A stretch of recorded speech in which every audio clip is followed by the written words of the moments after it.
بسم الله الرحمن الرحيم.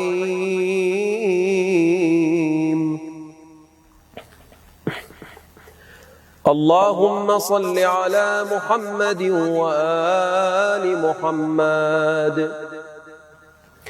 اللهم لا تخذلني فيه لتعرضي معصيتك، ولا تضربني بسياط نقمتك، وزحزحني فيه من موجبات سخطك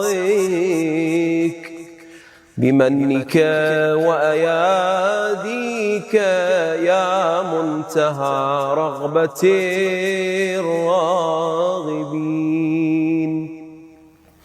برحمتك يا أرحم الراحمين.